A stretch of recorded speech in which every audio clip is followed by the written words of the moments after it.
Hi, sorry, for the sake of the schedule, I think we can start now. My name is David Silva. I'm going to talk to you today about like news for web developers from Google I/O. Mostly as, obviously you all know, Google I/O is like this super big event where Google has lots of announcements. This year there was a lot of announcements for the web. This is me, David Silva. I'm from Colombia originally. I lived in like Silicon Valley for about 5 years. I've been programming for about 10 years. I'm currently working at this healthcare startup called Slingshot Health, and we're hiring for several positions. I used to be an AngularJS contributor and a Bower contributor, and I still send lots of pull requests to different projects. I started using React last year because my company uses React, so whatever. And I also like send a few pull requests to Redux projects, but whatever. I just love coding a lot. There's a lot of like announcements that happened during Google I/O. I'm gonna try and get through most of them on the talk, but if the time cuts short, you can like get the slides later. There's like lots of links and stuff on the talks. I'm not gonna like talk at all about like implementations or how to do it or whatever. The goal is just to make you vaguely aware of new things that are there. And if you're more interested in them, you can like just go home and like DuckDuckGo some information about them.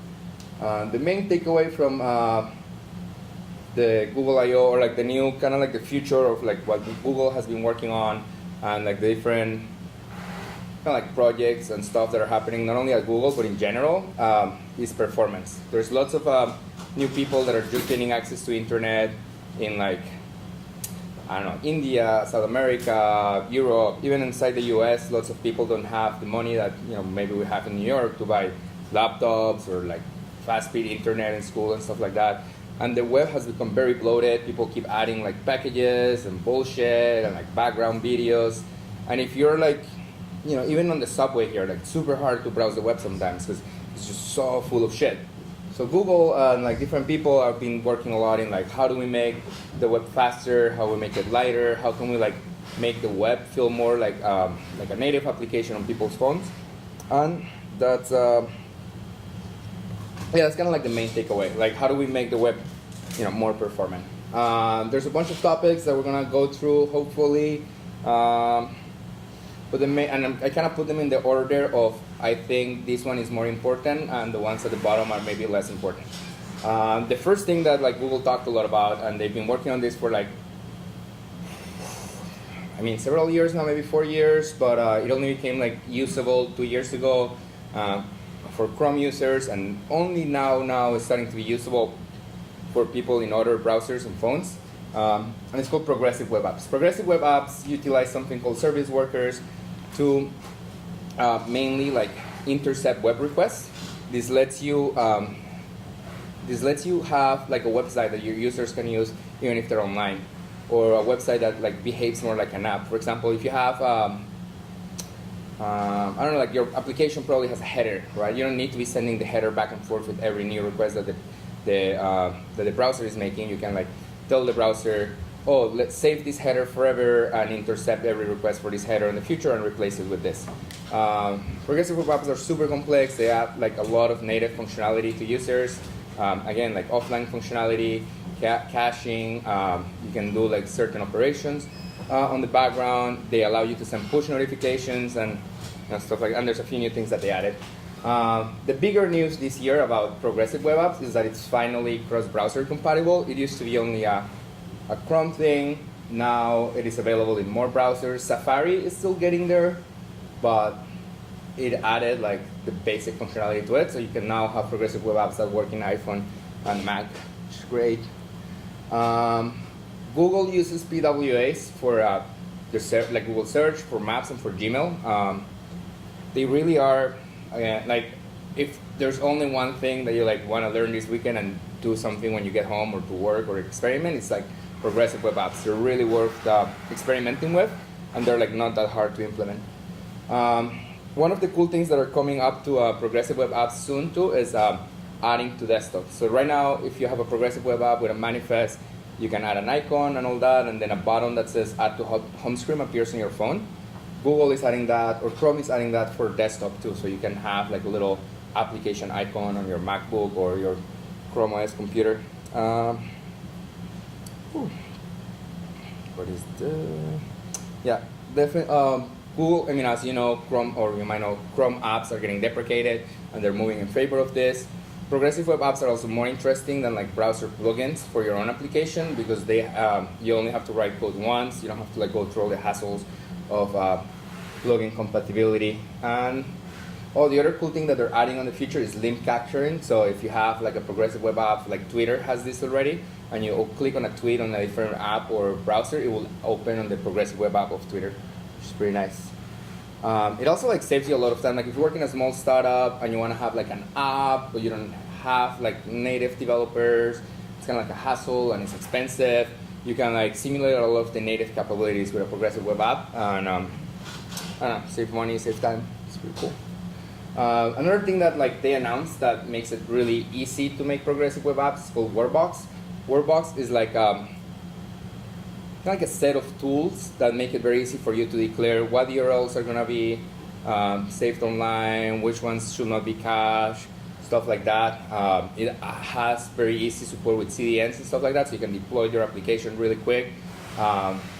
It's not super trivial to use, but if you spend like a good afternoon on it and tweaking with the configurations, you can create a progressive web app in a day or less, or transform your current app in a day.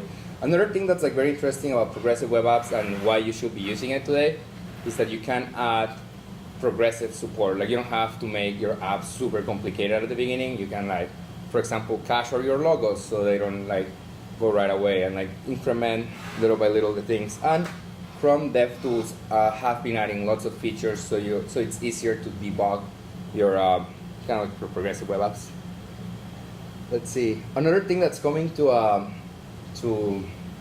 like Android only, I guess, Chrome, but it has to do with progressive web apps, is trusted web activities. In Android, you will be able to declare kind of like a website and link it to your application and say this website will have access to my camera or my location or the local file system. And there's a few activities that it will let you execute from a website. This is kind of very cool because I mean, it's very different to a regular web view, because a regular web view like still just like a web, and it doesn't have access to the local capabilities of the phone. This will have like access to local things on the phone, and because it's still hosted on the web, you don't have to go through Play Store approval. So if you're like testing a feature, or you like want to A/B test a functionality or add better analytics to your application, you can replace part of your Android views with trusted web activities.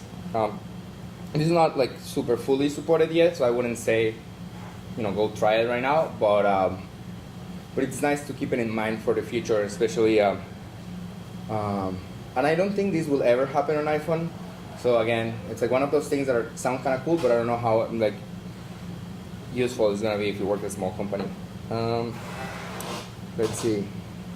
WebAssembly is fully supported in most browsers now. If you're not familiar, WebAssembly is like subset of instructions that are like highly optimized as a compilation target also, so you can write WebAssembly on C or Java or different languages.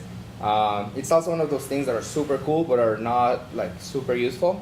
But you might be seeing like cooler video games or things happening on the browser in the future one day. But it's not. But as a small startup or like a regular company, there's not that many like useful cases for it. I guess. V8. V8 is the rendering, like the JavaScript engine that Chrome uses. It's like an engine. What happened this year? And this year they added slides. Okay, they added a ton of performance optimizations. When V8 first started, I don't know, like several years ago, with Chrome, JavaScript was a much more different language. Angular didn't exist. React didn't exist. JavaScript was mostly like cute little animations or slideshows and home pages. Now we have like a lot of shit going on in the browser with millions of requests and pages and images, spreadsheets, presentations, whatever. So V8 has to like has to keep up with this. There's also JavaScript is being adding a lot of new features that didn't exist like 10 years ago, like classes, arrow functions, synchronicity, and all that. So the V8 team at Chrome has been working really hard to make it a lot more efficient. They also added a lot of regular expression improvements, which, I mean, most of us don't write regular expressions on a regular basis, but most of the libraries that you utilize have regular expressions underneath them, and this will speed up the performance of like your React applications, Angular, and all that. With platform tests, there's like this cool thing that some people have been working on. Again, not super useful, I guess, in your day-to-day, but it's good to know that this exists because the JavaScript engines don't have full test coverage. So some people have been writing tests for them. This will make the web like a lot more stable and reliable moving forward. Lots of improvement to DevTools, but if you use Chrome and you're developing websites, you've probably seen them. Like they let you async first debugging. Like they optimize DevTools a lot so that it's easier to kind of like add breakpoints inside your callbacks and see like the call stacks of different asynchronous functions. They added this thing called like eager evaluation. So like eager evaluation lets you like try out your code, like protecting it from side effects. There's a lot of like things that like are on like the background of the dev tools that just make it a lot easier for you to evaluate things. Search side requests. They keep adding things every month. I recommend if you're like actively developing on for the web, you should be reading the release notes of the dev tools. They're pretty cool. Lots of the things that they add to dev tools are also like not crazy groundbreaking or significantly insane, but they're like super useful, and they've been adding a lot of like tiny little details on DevTools that make it like more pleasant to use, which is great. I guess for me, new functions and a lot of stuff. Again, look at the release notes and play around with Chrome every other month when there's a new release and look at the new things that they've been adding. Another thing that they talked about at Google I/O is Puppeteer 1.0. This is the first production release of Puppeteer. Puppeteer is a headless Chrome implementation that lets you kind of like visit websites programmatically. Some people will use Puppeteer for testing automation.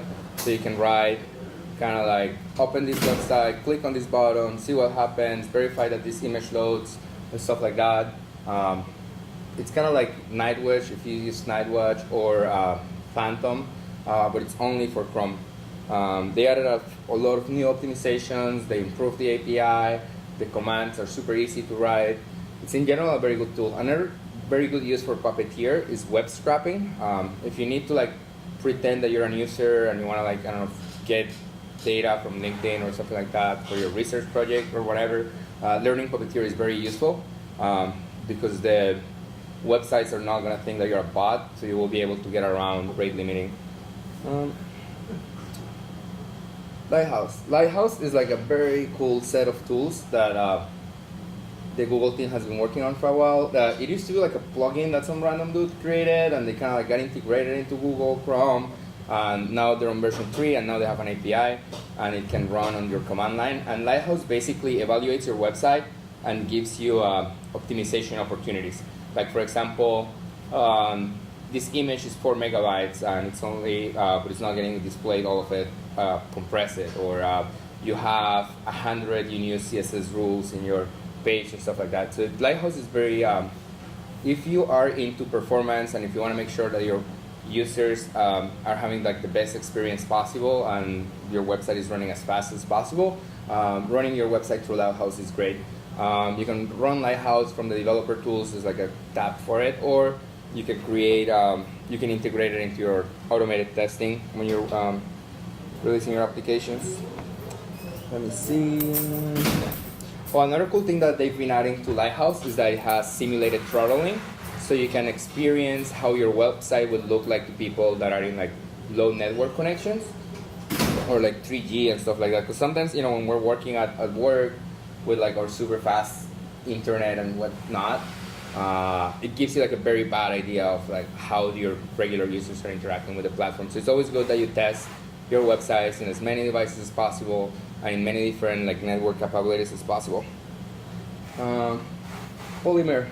So Polymer is one of those like weird, I don't know, Polymer is like a weirdish thing, I guess, because when Polymer first started, about like what, 5-6 years ago, Polymer was kind of like based on the question like how, like when HTML and CSS, when HTML started, it's not There's no programming, there's no if conditionals, there's no data bindings, it's just HTML. And the web has changed a lot over time. So Polymer, the people that started Polymer were like, okay, what can we do? Like, how can we do the web better? How can the web be cooler? And they started like this library, and it was basically like a set of experiments and ideas, and some of those experiments and ideas, like web components, made it into like the HTML5 spec. But this past year or two, the Polymer team has tried to make Polymer into like a real kind of like framework that you can use for like your real like production applications, that they've been working really hard on it. The main thing that they've been doing to make sure that Polymer can be used for more developers is making it more standardized. So they're replacing HTML imports with ES6 models. They're getting rid of Bower, which is sad for me, but it's great for everybody else. And they're trying to make Polymer a lot more compatible with other libraries and frameworks so that you can throw Polymer components into your existing React or Angular applications. What are they adding? Another very important thing, or like other cool things that Polymer have, is that Polymer comes with polyfills for web components.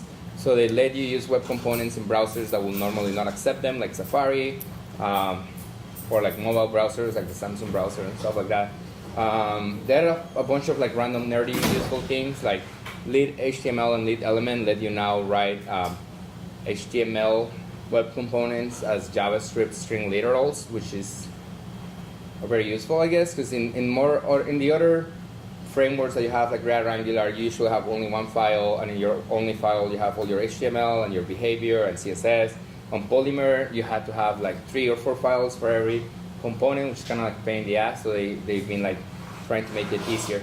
They also added to Polymer a progressive web app starter kit. So if you're interested in using Polymer alongside with progressive web apps, it's like a lot easier now. Let's see. They also have a lot of ideas in the future for Polymer. Again, a lot of these things are not super useful knowing right now, but it's good to be aware that they're coming. Like they're adding registries, so it's easier to create your own web components and share them with other developers. They're adding package name maps, so it's easier to import, because Polymer wasn't really compatible with NPM before. So it was kind of hard to move files around or like have a very organized collection. They're letting you import HTML files as modules now, which is kind of cool, and something that I think the React team would also do in the future. A lot of random like useful things that are like copying from other frameworks, so that Polymer could be like a more reliable application in the future. There's this thing called portals that I didn't really like understand, but it seems useful. But you will be seeing more about this in the future, and I don't know if like you're into Polymer. I don't personally will use it, but I'm glad that it exists because the Polymer team has been pushing like the future of the web forward. But I will never I wouldn't use it at work, I guess. Material design is that like cool thing that Google came up with a few years ago, where they were like every website should look like this and interact like this. Again, I don't like love material design, but Google puts a lot of money into it, and they have been releasing new libraries for material design web components for React that are like more optimized and that are easier to use and that are like more close to a spec now.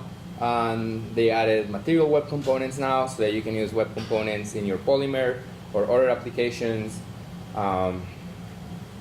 Again, like some people are really into material design and they want their application to look as closely as possible to Google, but not even Google uses material design in all their applications. So it's one of those things that it's like very subjective and up to you. But if you have like very limited design budget, or if you're like in a rush to like try and like launch your MVP for your next $1 billion idea, material web components and material design components are like super useful, because it will save you a lot of time and headache trying to like instead of spending time deciding how to like create your application.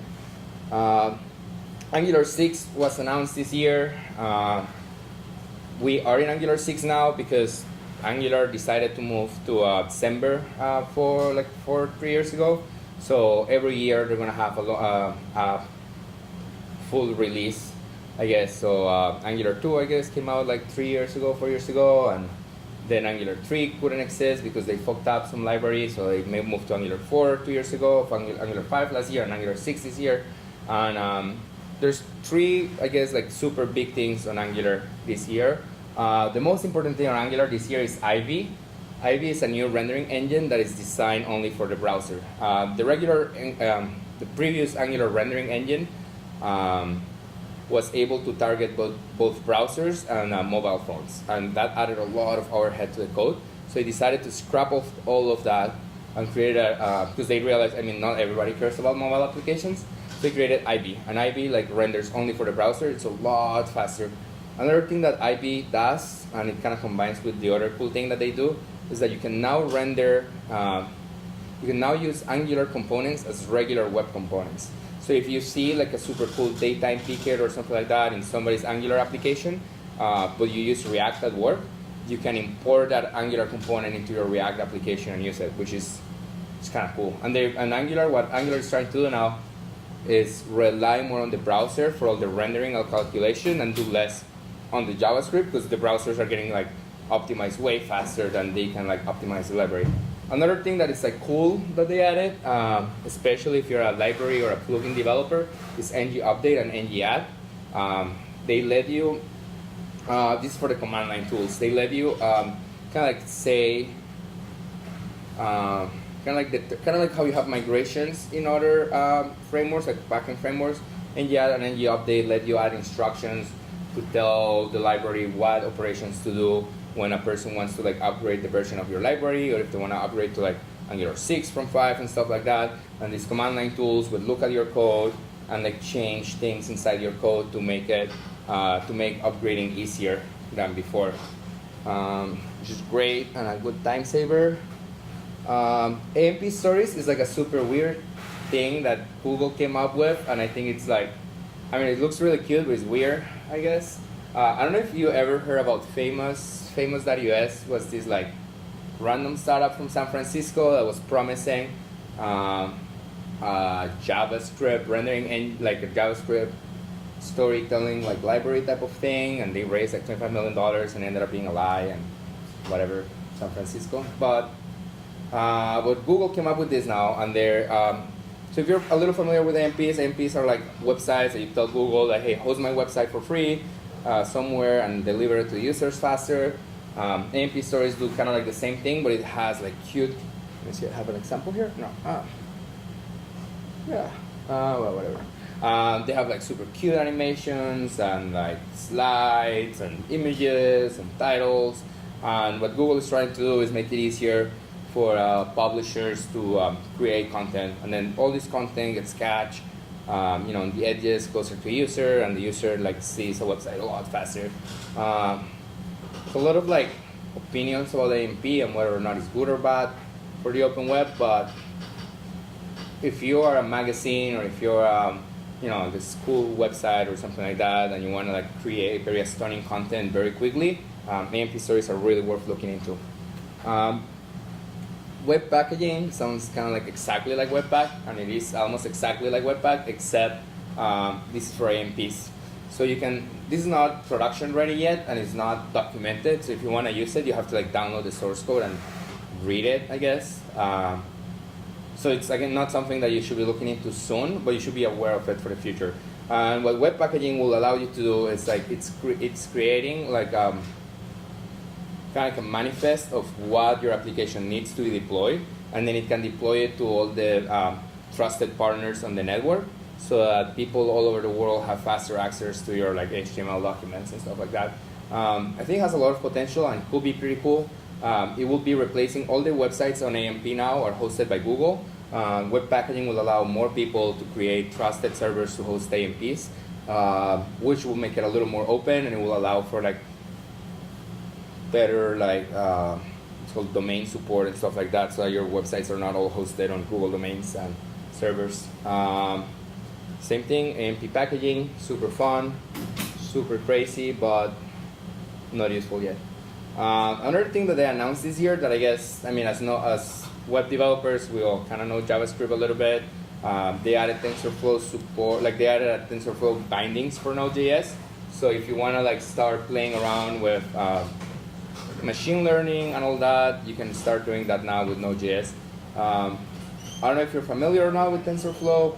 I'm not, I don't have a computer science background, I guess. I'm not very good at math, physics, or statistics, so I don't like playing with machine learning. It scares me. But if you are into like trying machine learning and you're curious about it, having it available in Node.js will make it a lot easier for you to experiment with that. What else? Node.js 8 is coming to Google App Engine. So Google App Engine is like Heroku. It's like a product that Google has where you tell Google, hey, this is my application code. You host it and you figure out the scaling, the location of it, whatever. Node.js 8 is coming to that, so it will be a lot easier to deploy your Node.js applications. I don't use App Engine because it's very expensive and it's like overkill if you're a small company. But if you're working like a big project that has users from all around the world and has unpredictable scaling needs, Google App Engine is like the best tool out there for that. Another cool thing that Google started pushing a lot this year, it's that app domain. So you can buy, I don't know, David.app or something like that. They think it's really cool. The biggest deal about that app domains is that they only support HTTPS. So even the DNS lookups are on HTTPS, and that is a lot more secure and safe than like not using HTTPS, I guess. It can be a pain in the ass too, I guess, if you don't know how to set up an HTTPS server or whatever, but it's a pretty cool domain. They've been like putting a lot of money into advertising, people buying these domains. I think they're a little confusing if depending on your target demographic, because if you're selling shit to like cool hip people, they might get it. But if your target demographic are like old adults or like, I don't know, they might not understand what that app means. But but they're out there. They're a little expensive though. I think they're like $60 a year. So again, I'm not gonna go run buy one, but if you want to be hip and futuristic, that's a cool domain to have. This is one of my favorite things from this year, maybe, because when you have OAuth usually in your application, this was designed so long ago when people used to like refresh the page and whatnot. Now with single page applications, people are not as used to that. So Google is adding a function that will allow you to have OAuth authorizations without leaving the page. Kind of like you click a button, it does Google magic, and then it sends you back the people's credentials and tokens so you can authenticate them. That one's actually really cool. If you currently have Google OAuth on your application, look into implementing this instead. It's way more interesting, and it's like it's super challenging. I don't even know why, like how they did that. This is also kind of cool. The new version of reCAPTCHA has no UI, so there's no clicking anything, and that's kind of nice because it's annoying to be clicking on shit. The other thing that reCAPTCHA added this year that I think is very cool is that it's not longer going to be like a true-false type of a scenario. It's going to give you like a range of confidence. So, for example, if you're letting people create a new user and they have to confirm their email later, whatever, you can be like, oh, I don't need to be super confident that this person is not a robot. So you can be like, I only need 20% confidence. But if you're letting people change their credit card number, maybe you want like 100% confidence, and then the new reCAPTCHA will give you a kind of like a range of confidence for stuff, and you can control how you want to use it. And there's no UI, so the user doesn't have to interact with anything. I think it's a pretty like interesting and challenging project, and this one's worth looking into and implementing if you're into that. What else do we have? Come to Chrome Dev Summit in San Francisco. It's not that expensive, I guess, to buy the actual ticket. It's expensive to fly there and live in San Francisco, but it's a fun event. If you're into like the web and you like people like Paul Irish and whatnot, you can go and take selfies with him. Who's in San Francisco? I don't know, in November. It's cold here, it's warmer there, you can enjoy it. It's a pretty fun event. There's a lot of reading and session recordings, whatever. You can like look at that when we post the slides up. And I guess thank you for listening. If you have questions, let me know. I don't know how much time do we have. I stole these slides from somebody else because I didn't have time to prepare this that well. So thank you, Abraham and Pearl, too. That's it.